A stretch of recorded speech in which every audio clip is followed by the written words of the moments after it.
Hola, buenas tardes. Les presento el trabajo titulado Tratamiento de la función logarítmica a través de un experimento de enseñanza. Presenta su servidora Marta Yadira Roldán López con asesoría de la doctora Marcela Ferrari Escolá. Este trabajo tiene como objetivo propiciar en estudiantes universitarios la emergencia de argumentos, así como distintas herramientas matemáticas necesarias para describir y caracterizar a la función logarítmica a través de la covariación de dos progresiones, una geométrica y otra aritmética. Partimos de los antecedentes acerca de la función logarítmica. En Ferrari 2010, se reporta que a partir de grupos de discusión con profesores, se observa que coinciden con el poco acercamiento a los logaritmos. En Sieber 2017, incluso después de completar una unidad sobre logaritmos, muchos estudiantes continúan luchando para razonar sobre ellos, lo que sugiere que no han desarrollado un significado útil para los logaritmos. De Weber 2019 sugieren que los logaritmos pueden entenderse como una división repetida, y de ese modo sería más significativo, ya que no se refiere a exponentes, sino al más accesible concepto de división. Para el trabajo que estamos desarrollando, es importante hablar acerca de la covariación. De acuerdo a Thomson, una persona razona covariablemente cuando visualiza dos valores de cantidades variables y los ve de manera simultánea. Es decir, conforme varía un valor, varía el otro de manera conjunta. Haldane y Thomson consideran que el razonamiento covariacional es evolutivo, y es por ello que estos elementos fueron base del desarrollo del razonamiento covariacional propuesto por Carlson, entre otros. Y bueno, en este sentido es fundamental hablar acerca de los niveles de razonamiento covariacional. Partimos del nivel más básico, que es el nivel de sincroordinación, donde la persona no tiene imagen de variables que varían juntas, es decir, puede que visualice que varía una o que varía la otra, pero no los ve de manera coordinada, hasta llegar al nivel más sofisticado, que es el nivel de variación continua suave, que es el que tenemos aquí. En ese nivel, la persona, conforme cambia una de las variables, percibe que cambia la otra, es decir, de manera coordinada. El contenido matemático aparece de la siguiente manera en el libro de Seeley y Dewar, 2012, en donde definen en un principio lo que es la función logarítmica con la restricción de la base, ¿no? Tiene que ser mayor que 0, pero distinta de 1. Posteriormente lo relacionan con la función exponencial y por último aparecen lo que son las leyes de los logaritmos, mismas que estaremos trabajando durante el proyecto. Estamos utilizando la metodología de experimento de enseñanza, la cual se desarrolla en 3 fases, que es la preparación del experimento, la experimentación y el análisis retrospectivo de los datos. Un experimento de enseñanza es básicamente una secuencia de episodios en donde los participantes son el investigador docente, el investigador observador y, por supuesto, los alumnos. En este caso son alumnos de tercer semestre. La puesta en escena se llevó a cabo en un ambiente virtual. Partimos de una construcción en GeoGebra. Las sesiones síncronas se realizaron por Google Meet y, bueno, durante las sesiones síncronas se trabajó en una pizarra que es la de Jamboard. Por último, al finalizar las sesiones síncronas, tenían un trabajo de entregar un informe vía Classroom. Para la gestión de la clase, estamos considerando 2 momentos. En el primer momento se trabajan los usos aritméticos de los logaritmos y en un segundo momento se trabaja con la función logaritmo. Bueno, esa es la construcción. Se les envía a los alumnos, la cual tienen que realizar previo a la sesión. Partimos de un círculo unitario en donde corta el círculo unitario con el eje de las abscisas de este lado, aparece como el punto B, es mi primer punto de la construcción. A partir de ahí, después de una serie de pasos, van construyendo uno de los siguientes puntos, que son los que aparecen aquí de color verde.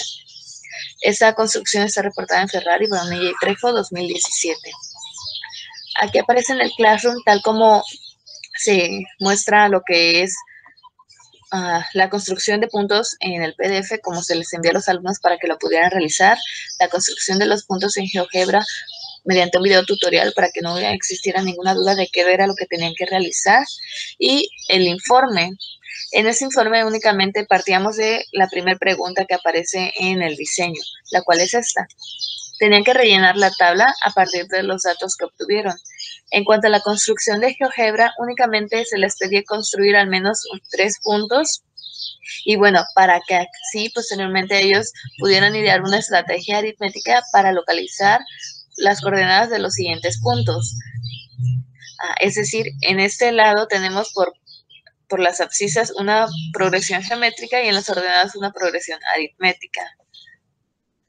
Les pide construir puntos ahora hacia la izquierda del P1. Ahora, tomando un par de los puntos construidos geométricamente, se les pedía determinar otro punto de la curva, es decir, realizar algún tipo de operaciones aritméticas de forma que al utilizar 2 puntos de los que ya conocían lograran obtener otro punto que pertenecía a la misma construcción. El siguiente desafío era encontrar puntos intermedios, es decir, aquí lo que se pretendía era ir haciendo las particiones cada vez más pequeñas para ir como que afinando los datos.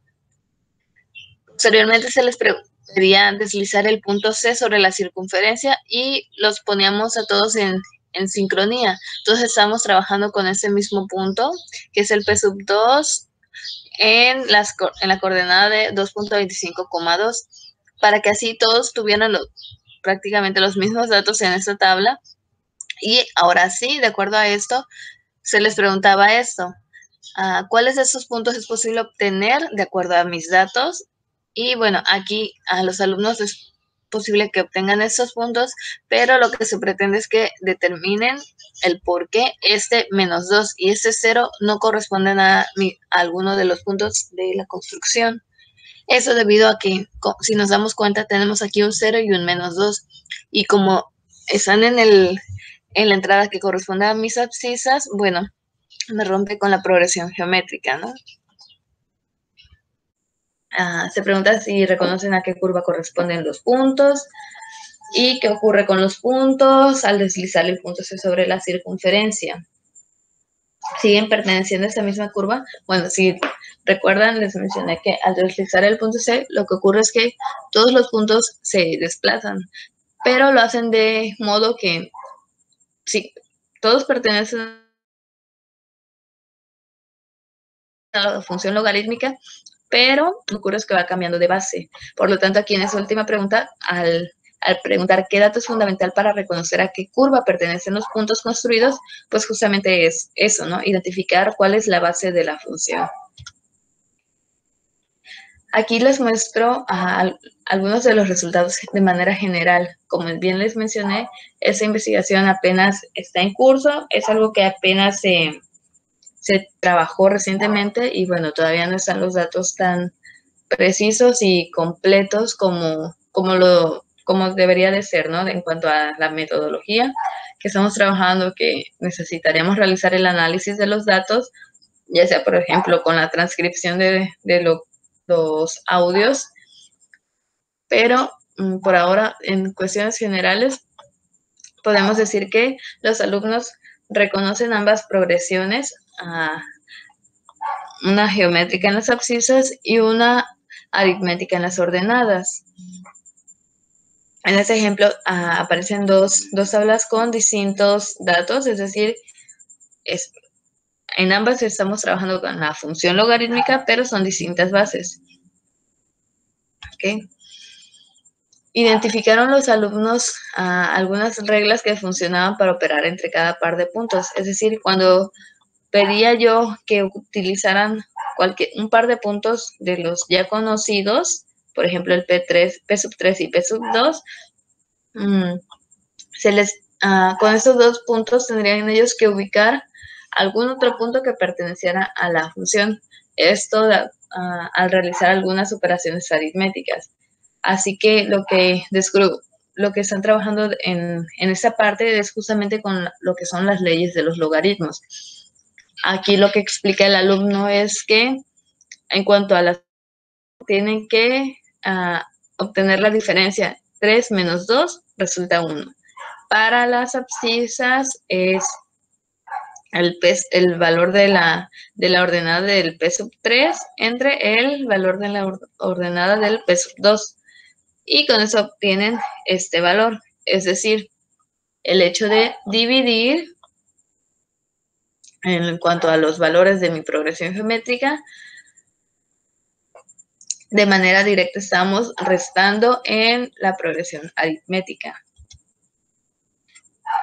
En esa parte se está trabajando con aspectos aritméticos que se les solicitan a los alumnos, los cuales iban justamente eso, ¿no? Desde ubicar puntos medios entre un par de puntos conocidos.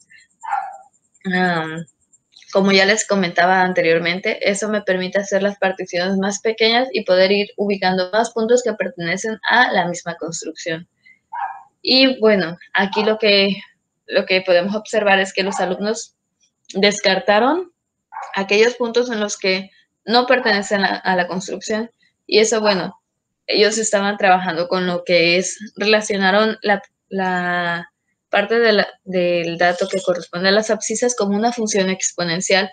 Y bueno, de acuerdo a ello, ellos sabían que ese menos 2 y este 0 no podía formar parte de mi progresión geométrica.